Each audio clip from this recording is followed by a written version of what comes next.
63 জেলা boycott Bangladesh team boycott boycott. আরে ভাই তোমরা এগুলো কি করতেছো? তোমরা সবাই মিলে মাঠের মাঝখানে ঢুকতেছো কেন? খেলা বন্ধ। বাংলাদেশ ক্রিকেট টিম 63 জেলা থেকে বয়কট। 63 জেলার কোন জেলায় বাংলাদেশ টিম নিরাপত্তা পাবে না। কিন্তু বাংলাদেশ ক্রিকেট টিমের অপরাধটা কি? বাংলাদেশ টিমের ফ্যান ফলোয়ার আমার জাঙ্গিয়া চুরি করছে। কিন্তু ভাই আপনি তো কোনোদিন জাঙ্গা পড়তেনি না। আরে বেডা কিছু একটা কই এত দোষের তলে ফেলান লাগবো।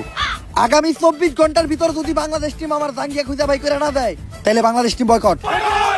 কারণ যেখানে সেখানে দেয়া বাংলাদেশ টিমের ফ্যান ফলোয়াররা জাঙ্গিয়া চুরি করে বেড়াইবো, এইটা ড্যান্ডি হেলালের ফ্যান ফলোয়াররা কখনোই মাইনা নিব না।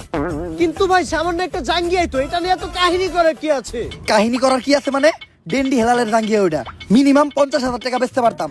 এই যে শার্টটা চাইলে 1 লাখ টাকা বেচতে পারবো। কোনো একদিন দেখবেন নিচের চুল একটা ধরে টান দিয়ে সিরা বেচলাম 5 লাখ টাকা রেকর্ড করবো রেকর্ড। কিন্তু ভাই একটা জিনিস বুঝলাম না, আপনার এই মূল্যহীন জিনিসগুলো কিনে কোন ব্যাক কলেরা? এই যে আমার লোকে যে ব্যাক কলের আছে আরাই, এগুলার এক কথায় তুমি আমার সন্তানও বলতে পারো। কারণ এরা আমার কথায় উঠতে গেলে উঠে, বইতে গেলে বহে, চুষতে গেলে চুষে। চুষে মানে?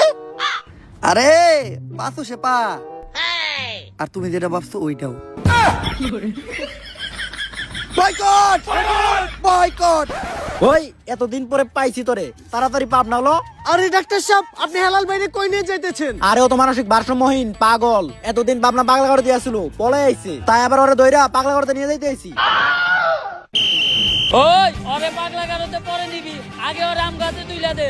ওর নামে ওয়ারেন্ট আছে, ওরে আমরা অ্যারেস্ট করব। কিন্তু স্যার হেলাল ভাইয়ের অপরাধটা কি?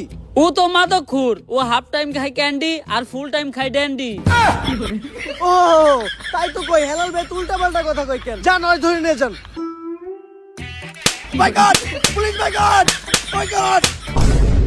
আর টস জেতার পর ব্যাটিং এর ডিসিশন নিয়েছে ইন্ডিয়ার পক্ষ থেকে ব্যাটিং করতে আসছে বিরাট কোহলি আর সুরেশ রায়না। তবে আনুশকা ভাবিকে কোথাও দেখতে পাচ্ছি না।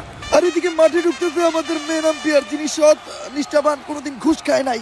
আরে হলার করে লাগে ইঞ্জিন আমার ইন্ডিয়ার জার্সি দেখা যায়। আর আম্পায়ার তার পেনের চেনের ভিতর থেকে এগুলো কি বের করতেছে? তার পার্সোনাল বল নাকি? না না না, এগুলো তো ক্রিকেট খেলার বল। আর এদিকে বাংলাদেশ টিমের সব প্লেয়াররা প্ল্যান করতেছে। প্ল্যান কইরা কোনোদিন কোনো লাভ হয় নাই, কারণ সবশেষে হারতে ওরাই।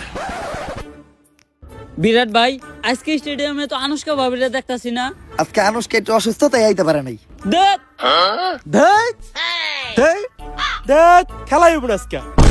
ঘটনাটা কি হলো? সবাই এরকম রাগে গেল কে? এটা কোনো কাম করছেন আপনি? আনুশকা ভাবির নাম্বার দেন, ফোন দিয়ে জিজ্ঞেস করে ওষুধ খাইছে কিনা। বিরাট ভাই রেগে গেছে, মনে হইতাছে বিরাট ভাই ক্রিকেট খেলা বাদ দিয়ে আগে ওরে খেলে দিব। তো ব্যাটসাতে আনুশকার জামাই বিরাট কোহলি আর বাংলাদেশের মুস্তাফিজুর রহমানের প্রথম বল, বিরাট কোহলির অবিক্রম ক্লিন বল। আনুশকা শর্মা মাঠে নাই, এজন্য হয়তো বিরাট কোহলিকে নিতে হলো প্রথম বলেই বিদায়। No ball. এই এটা কি হলো? নো বল কেমনে হয়? কি আর নো বল এটা?